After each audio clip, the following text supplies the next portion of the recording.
Ժամանակին պետք է բեմից հեռանալ, ճիշտ ժամանակին։ Արդեն կարող եմ ասել, որ մոտավորապես 2012 թվականից ես չեմ երգում։ Ճիշտ է, որոշ հաղորդումների գնում եմ, ներկա եմ լինում եւ այլն,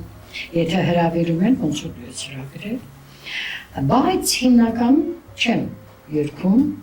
համերգներ չեմ ունենում, Ես չեք կարոտում, բեմը, Տիկին Գրիգորյանը ձեր հանդիսատեսի։ Գիտեք, կարոտելը այսպես է, կարոտում եմ, բայց ամեն ինչին չափ պետք է լինի։ Ես օրինակ եմ վերցրել իմ շատ սիրելի երգչուհի Լուսիկ Քոշյանից։ Նա շատ ճիշտ ժամանակին 60 քանի տարեկան էր, հեռացավ ասպարեզից։ Էլի մեկ-մեկ գնում էր, հրավիրում էին, կազմակերպում էին, բայց ինքը ճիշտ ժամանակին։ Ես էլ ուզում եմ, որ իմ հանդիսատեսը ինձ ոնց հիշում,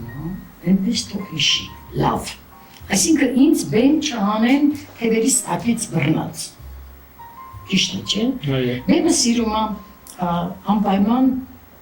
երիտասարդ, ձայնը տեղը լինի, այս դերասաններին դա չի վերաբերվում, որովհետև դերասանը կարող է մեծ մարդու կերպար ընդունի, բայց երգիչներին չէ, երգիչներինը չէ։ Ես գտնում եմ, ես եմ, դա իմ կողմից անդում, ես գտնում եմ, որ